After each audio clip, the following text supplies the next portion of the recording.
Friday, Flosstube. Hello, crafty friends. How's everybody doing today? Today is Friday, February the 19th. My name is Caroline. Welcome back, Daily Crafty Chat. Today is all about funny crafting stories.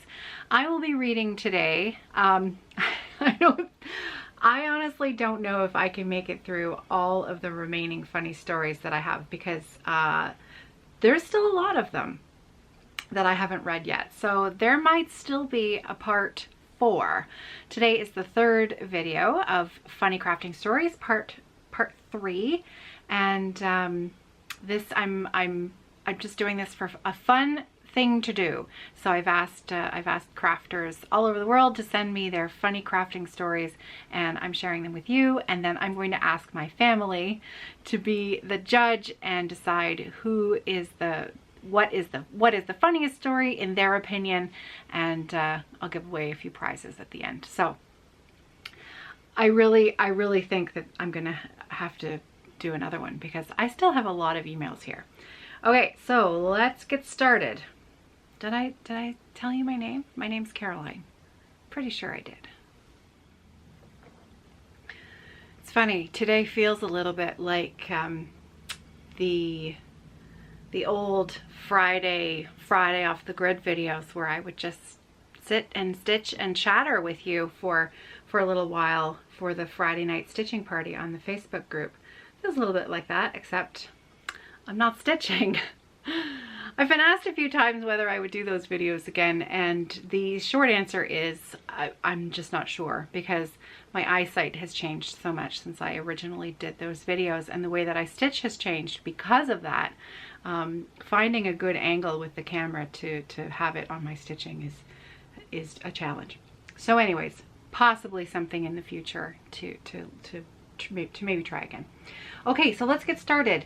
I am going to start off with an email that was sent to me by Sheldon and Stitches. I really enjoy hearing from the male stitchers in the community. Many of you know that I'm good friends with Ginger Gerald, and it's always so nice to feel that the male population of our community is growing, and maybe perhaps finding each other and able to find a bit of support. There's always been lots of women online and chit-chatting, and so it's nice that we get to hear from the men as well.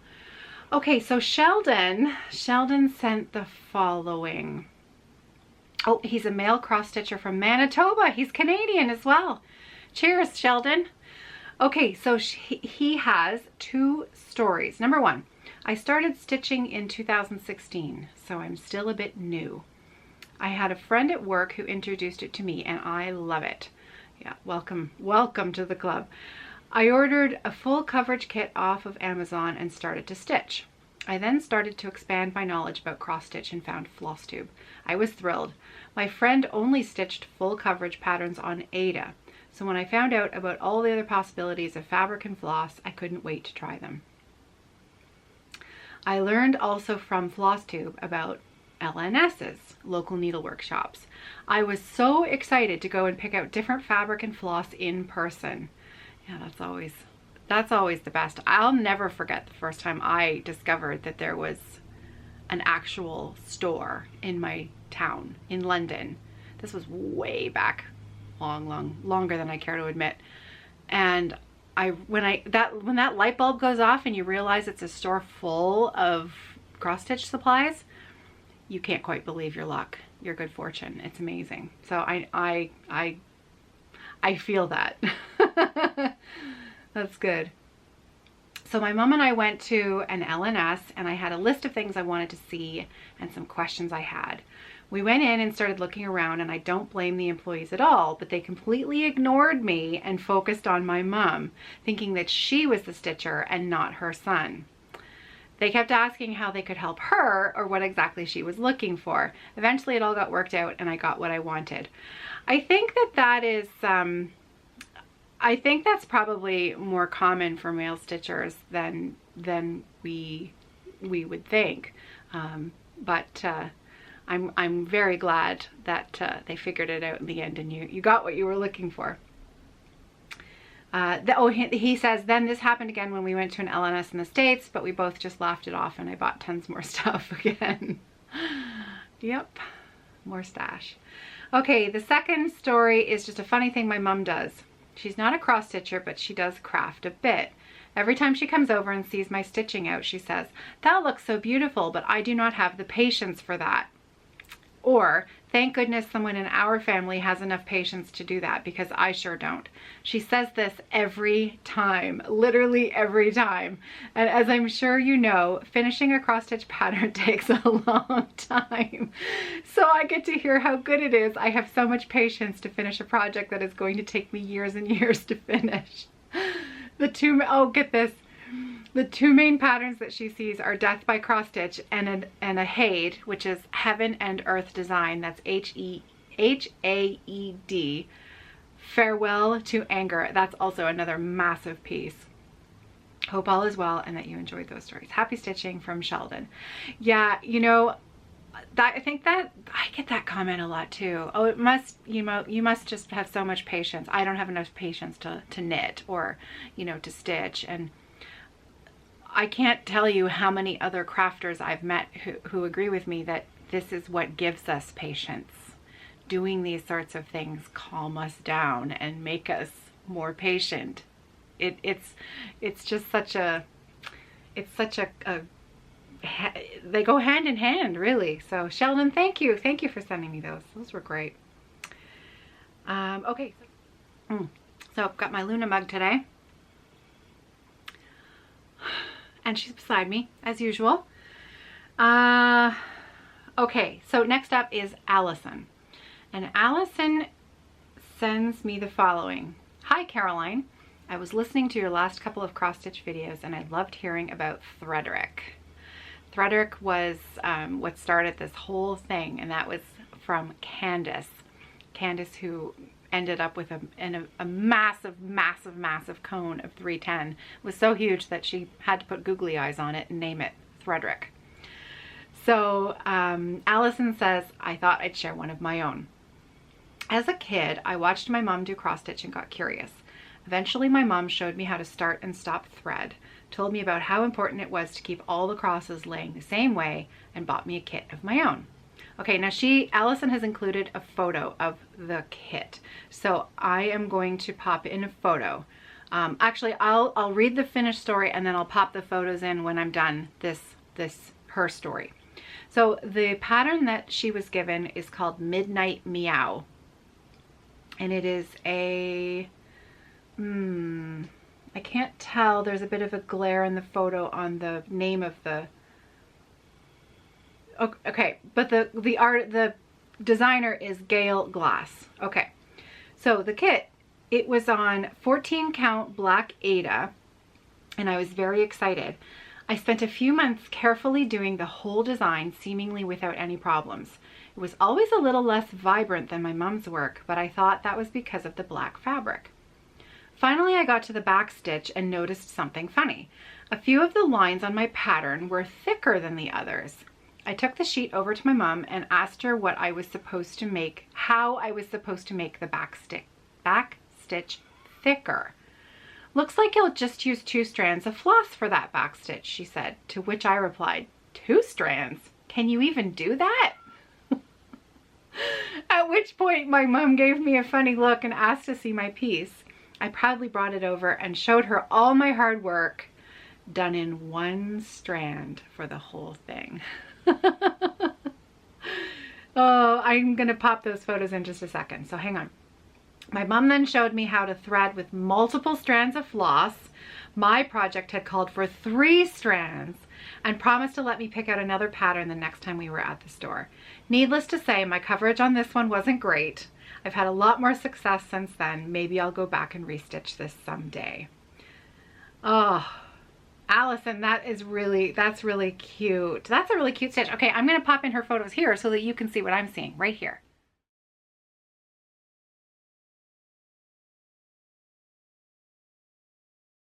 Isn't that funny? It's when you're, you know, pretty much self-taught, or you think you know what you're doing and you just kind of go ahead with plans as you think that what you're doing is correct.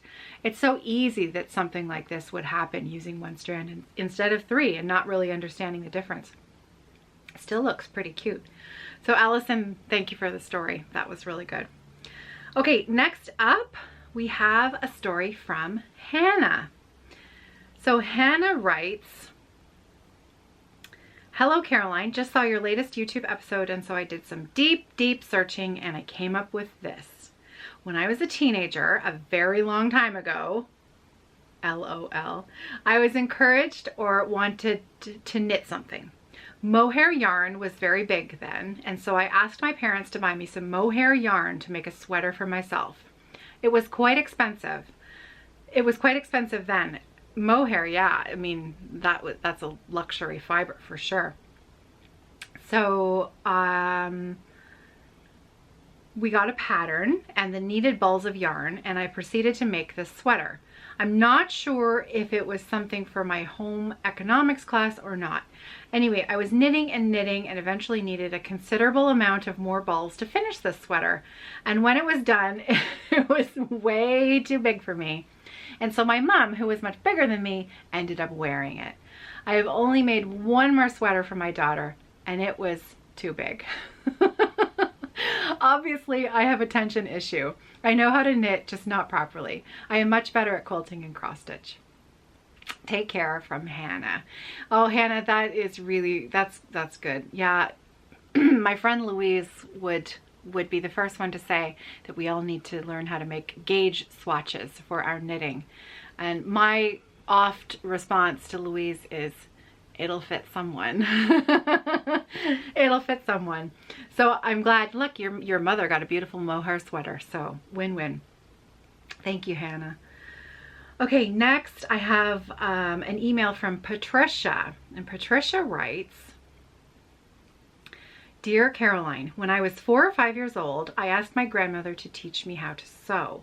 She thought I meant hand sewing, but I quickly let her know that I wanted to sew on her sewing machine.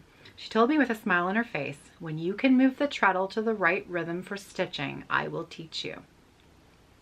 As you can imagine, I couldn't quite reach the treadle sitting in a chair. Day after day, I sat and watched my grandmother hum and sew." Isn't that a nice memory? Oh, I can almost see Patricia's memory there. That's really nice. One day, a short time later, my grandmother heard me in her sewing room humming her favorite sewing tune. She and my grandfather walked in to find me on all fours on the treadle, rocking back and forth, and the sewing machine was working at her usual rhythm. She was quite surprised and kept her promise. From that day forward, we would sew together, both humming. She was sitting in her chair and I was on the treadle, rocking back and forth. Of course, once my feet reached the treadle, I was able to use the sewing machine." I love that story so much. Patricia, that's a wonderful story. What an amazing memory to have of that time spent together with your grandmother. Thank you. That was really very special. Okay, next up we have an email from my friend Susanna. Susanna out in Calgary has sent me the following. I've known Susanna for years. Susanna is one of the very first online sort of viewers that I met way back after we started the first few episodes of the Fiber Friends podcast, which was 4 years ago? 4 years ago, I think. Holy cow, Susanna, a long time. So Susanna sent me the following. Okay, Caroline. So I had yarn to make the Reyna shawl, which that's Reyna on Ravelry. I believe it's a free pattern, and I think it's it's a very popular one skein shawl pattern. Just FYI, if you're looking for a shawl pattern. So I put the yarn and the needles that I was going to use in a bag. Now, the word bag is in quotation marks, so let's find out what she means. I took it and I started knitting, but I had it knitted a fair bit and realized that it was awfully small. So I checked the pattern and the needle size was supposed to be a US 4, which is a 3.5 millimeter needle. Needless to say, I was using a smaller, lots smaller needle size. I don't remember what size it was, but the fabric was dense. It was a small triangle shape. These are the pictures of my tiny granddaughter wearing the shawl. Oh, look. Okay, so I'm going to pop in the photos of Susanna's granddaughter right here.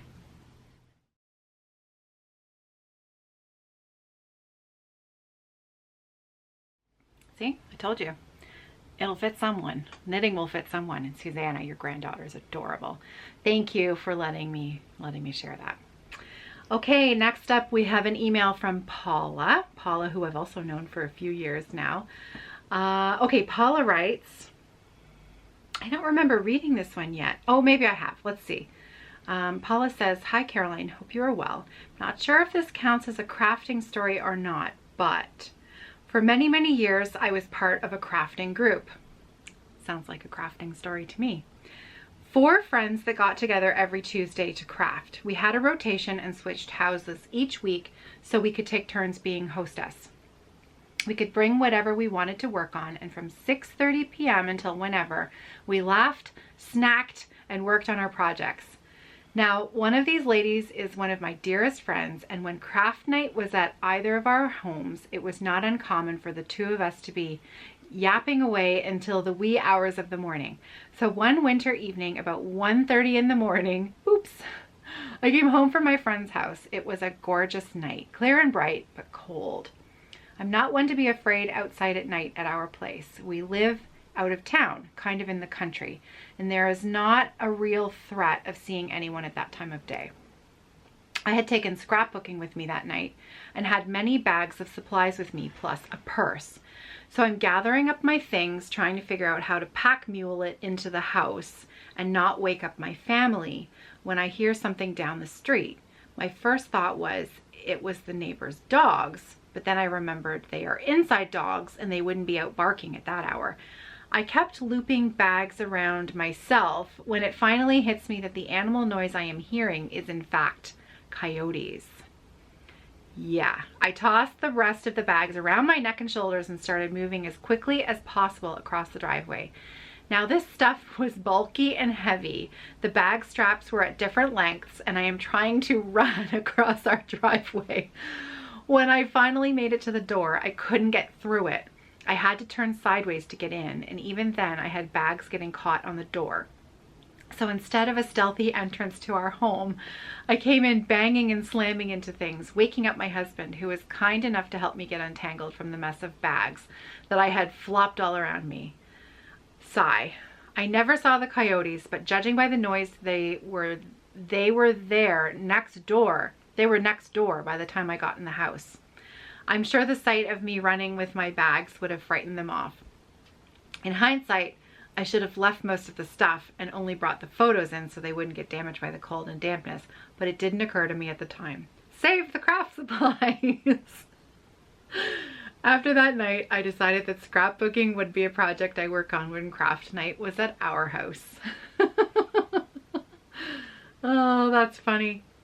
And Paula is the tea drinking mama on YouTube. Okay, next we have an email from Karen. And, oh no, sorry, that's not Karen, it's Angela. This is Angela. Angela is, Angela does a lot of the model stitching for Hands Across the Sea. She's a wonderful stitcher and also fellow Canadian. So hello, Angela. Thanks for sending this to me. Okay, so Angela writes, hi Caroline, not sure if baking counts as crafting. Absolutely. But I will let you decide, as cake decorating does take time and skill, even as a young person. Keep in mind that I learned to cook and bake at a young age. We don't have county fairs here in my province, but we had a large regional fair. Every year my mom and I entered almost every category of baking, preserves, etc. that were offered, and we won or placed in every category every year that we entered. Excuse me. So this story is not the norm. I like how she's setting us up. This is not what normally happens when Angela bakes. So my mom's birthday is December 30th. as a kid, it always got pushed into Christmas. So when I was young, we always tried to make sure that we did something to make her feel special on her birthday. My parents were invited to a community get-together for supper the day of her birthday. My dad and I had organized that I would make a cake, specifically my 4-layer black forest cake, while they were away.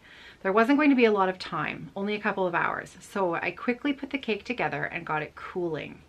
When it felt cool, I took out the first layers and put them together and let them cool again. The 3rd layer went on okay as well. The 4th layer, however, broke apart as I put it on because it simply wasn't cooled down enough yet. But I was on a tight timeline, so I had to carry on. Try as I might, I could not get it to stay in place as I tried to decorate it. The more I tried to fix it, the more it fell apart and started to take the other layers with it. Oh no. I was starting to panic a bit as I knew my parents would be home at any time.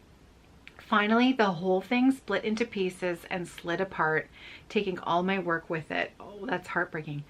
By this time, I was in tears because I had such high expectations of this cake. My younger brother was laughing and asked what I was going to do. Not wanting to disappoint, I found a big glass bowl. I dumped the whole mess into it and wrote on a piece of paper, "Happy birthday, Mom, please don't laugh," and stuck it on top with a toothpick. My parents didn't end up getting home until much later than they had thought. I had long gone to bed by then, but woke up when I heard my dad burst out laughing. That is the first and last time that has ever happened, but I still get reminded of it frequently. So that is my crazy crafty story. Hope you get a good laugh at my expense. From Angela. That's a little, sorry, my eye is watering. So you're gonna think I'm crying over Angela's poor bad luck. Ugh, you can just see it and then just thinking, oh, to heck with it, and dumping it all in a bowl and saying, there you go, happy birthday. Oh, thank you, Angela. That was good. Okay. Next up, I have an email from Judy. Okay, Judy says, funny story, many years ago, I was cross-stitching a snowman, which was really cute. The arms on the snowman were twigs, and each arm had mittens on the twigs for hands. My husband would always look over my shoulder to see what I was doing. He started to laugh and asked me, where was I planning to stitch the mittens? In the air? I looked down and sure enough, not enough fabric for the mitten hands. After that, he would always ask if I was stitching in the air or the fabric, which really pleased him but annoys me. I still have the piece in my stash. Since then, I am very careful to measure my fabric correctly. I love that. Which pleases him but annoys me. Sounds like marriage. Thank you, Judy. Okay, this one is from Tracy. Tracy is in the UK, and we've had a little chat about this story already, actually, because I have an update to this story to give you after I read it. So here we go. So Tracy says, hi Caroline, you asked for funny stories. This is a tale of the green-eyed monster, indecision, and patience. I'm not sure it's haha funny, but it's certainly a tale to tell. My mum returned to stitching about 18 months ago and is very much of the older generation. Sadly, no LNS near us either. She is also happiest on 14 count Aida. It's what she has always stitched with, mostly kits, and most importantly, as you will understand later in the story, it's what she can see. She has found a new love of mirabilias, big fancy ladies, and in particular pairing them with hand-dyed fabrics, which were simply not a thing when she last stitched over 20 years ago. Move forward to late last summer when Princess Eliana was released. Mum fell in love, wanted a purple fabric just like the model, had me purchase the chart and the bead pack and all the DMC immediately. Did not want to wait for hand-dyed, so ordered Fabric Flare, which is a pre-printed fabric which looks hand-dyed but isn't. And she ordered it in 14 count Aida, and it was available immediately. So she chose the color that she wanted on her iPad with my guidance, and several days later, fabric number 1 arrived. It looked nothing like the image on the screen, something that is not such a surprise to those of us that know how hard it is to capture true color on screen. Boy howdy, is that ever true. Very true. Anyway, the online seller was excellent, offered a refund, and replaced within days again with another fabric very similar and much closer to what Mum wanted. Mum then made a start on fabric number 2, going great guns, even beading as she went. Then she came for a visit to my house and saw what I was working on. I had a project on my frame with linen. She sat and watched patiently and then asked very politely if I had a small project she could try to stitch using 28 count linen, because doesn't that look so neat compared to Ada? I gave her some simple Zweigart and Home of a Needleworker with all the hand-dyed floss, another new for her. I then spoke to her a week later. She was absolutely loving the linen, but could I possibly post another piece to her, please? After careful questioning, it turns out that she had made several errors counting and wanted to start again. Another week later, I spoke to her again. Could I now please order a purple real hand-dyed fabric, in real is in quotation marks, in 28 count for Aliana? She is now loving the hand-dyed 28 count and has binned the last attempt. Bin equals the trash in UK, so she threw it out. My heart sank. Fabric of any type is valuable. We do not bin anything. I showed her a color sample I thought would work with a hand dyer in the UK I particularly like to use, and fabric number 3 was ordered. Fabric number 3 was delivered, and within minutes, Mum announced she could not see the holes. And can I order exactly the same but in 14 count Ada?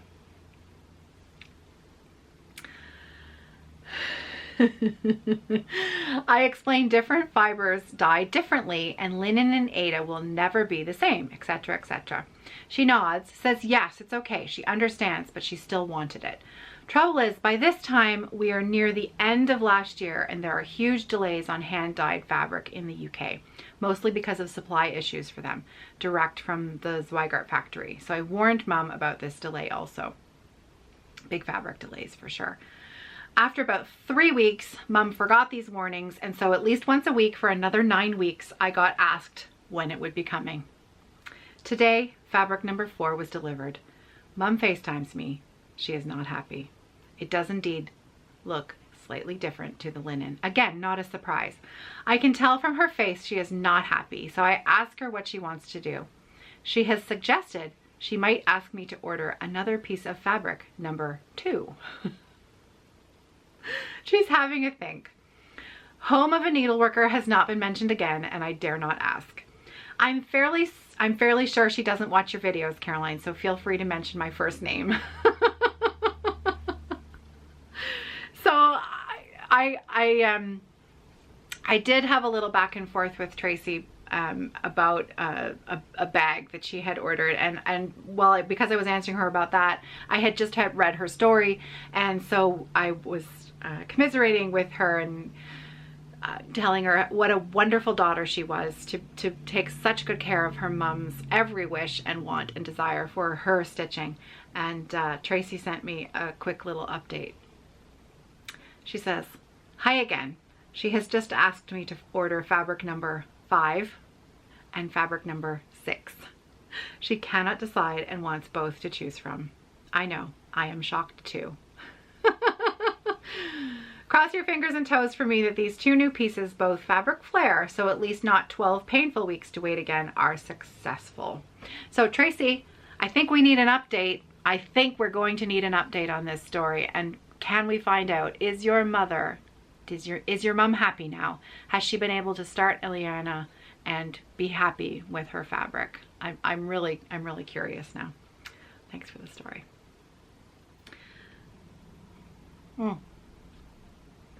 Okay, next up is from Mary Ellen. Mary Ellen sent me the following email.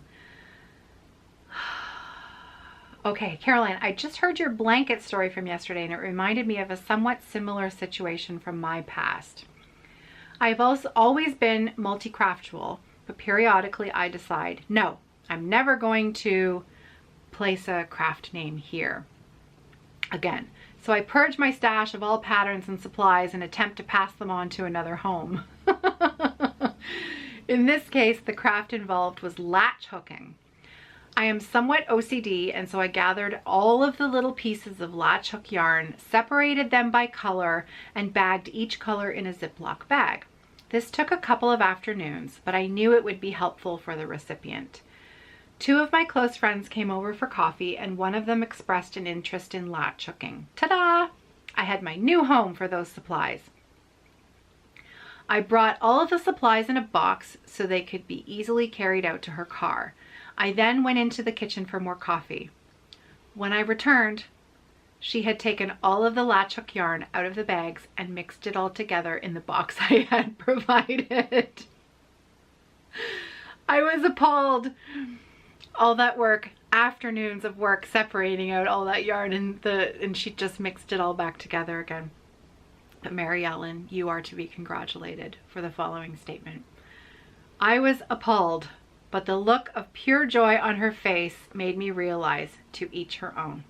I said nothing, but just smiled at her great enjoyment of the yarn. To close the story out, she hooked up a gorgeous bedside rug with all of the colors mixed together. At the time, this was not funny, but looking back, it makes me chuckle. Oh, I love that. I love that. That's really good. Thank you, Mary Ellen.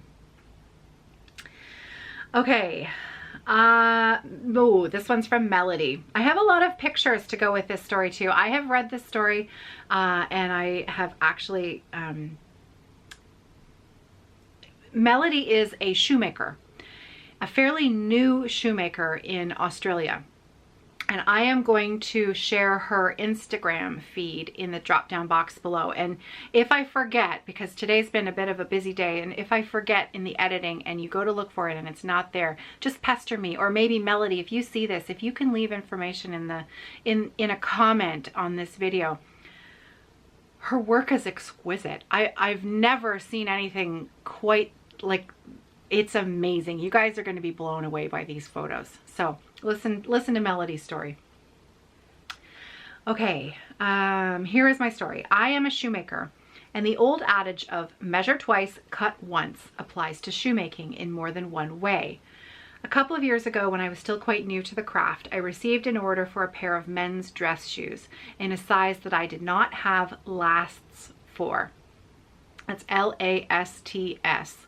And lasts are the molds that you build shoes on. I borrowed a pair of lasts from our local shoemaking school and thought naively that all men's dress shoe lasts are going to be similar in terms of standard proportions, and went about my merry way in making the sample pair. When I got to building the heels, I started to notice that I was having to put on many more layers than usual to get this shoe balanced properly. The last dictates the heel height, so it's not something you can change. For reference, here is what a regular men's shoe looks like in terms of heel height. This is a 2 centimeter heel. And I'm going to pop photos in throughout Melody's story here. So here's a 2 centimeter heel.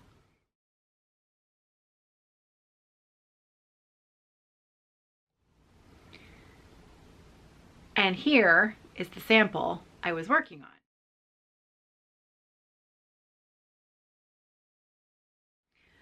I thought I was doing something really wrong. It did not occur to me for 1 second that this last was for a 4 centimeter heel, which is highly unusual for men's dress shoes. For comparison.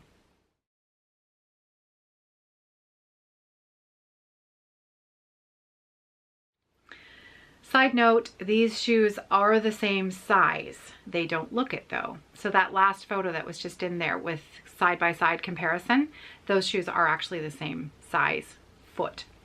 My customer was very gracious when he came to try on the sample and said he was open to having a wee bit more height, but it was difficult for both of us to keep looking at this shoe and not laugh.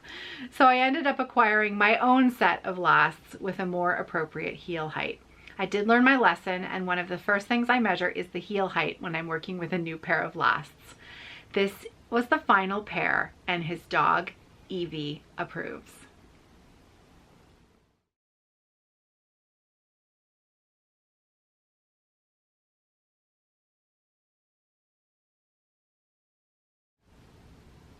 Aren't those the most beautiful shoes you've ever seen in your whole life? Those are gorgeous.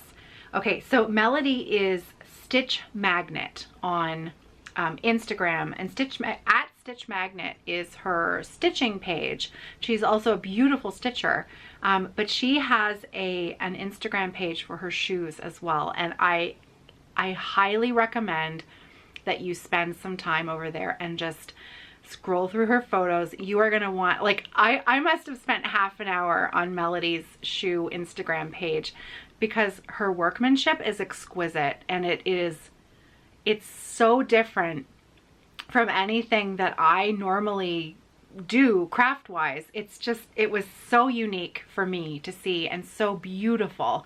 Her workmanship is incredible. It's impeccable and very, very fine. And those are dream shoes, Melody, honestly.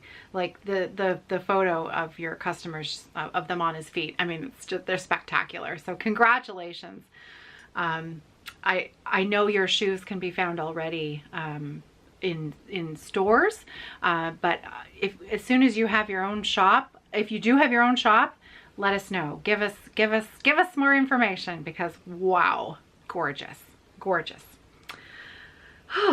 Okay, I think, let me see, you guys, I have enough emails here for like two more episodes. I'm gonna tell a few more stories though for today, because I'm not done my coffee yet. So let's do a couple more and then I will leave you for today. Okay, so this one is from Nancy. Okay, Nancy sends me this. I don't think I've read this one yet. Hi Caroline, I just wanted to tell you this story since it only happened this morning. Of course, once I realized it, I immediately thought of you, and here we are. I've recently got back into cross stitching and decided full coverage was the way to go. So I bought all of my supplies at a wonderful online store over in Ontario. I'm from Montreal, Quebec.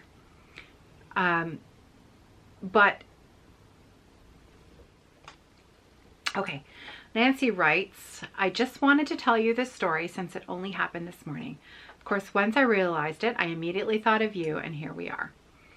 I've recently gotten back into cross-stitching and decided full coverage was the way to go. So I bought all of my supplies at a wonderful online store over in Ontario. I'm from Montreal, Quebec, but 89 colors means a lot of confetti, and I need something to give me a break before I get frustrated and abandon the project. In comes a mostly black full coverage piece that I decided was my birthday gift to me. One that requires 86 skeins of 310. Nancy, you are my kind of stitcher. Placed my order this morning and did a happy dance. A few hours later, we can see where this is going, right? A few hours later, I get an email from the wonderful lady at the shop offering me a cone of 310 for only slightly more money than I'd be paying for 86 skeins. But I would wind up with way more than I currently needed. You could almost hear her on the other side of the screen whispering a prayer that I would go that route. Imagine having to count out and package 86 skeins.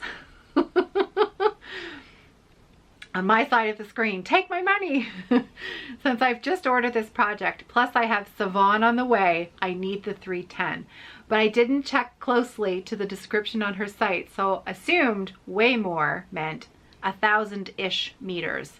I need 640 meters for the full coverage.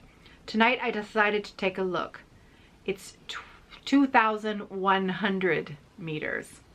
She wasn't kidding when she said way more. So now I have my very own Threadington on the way.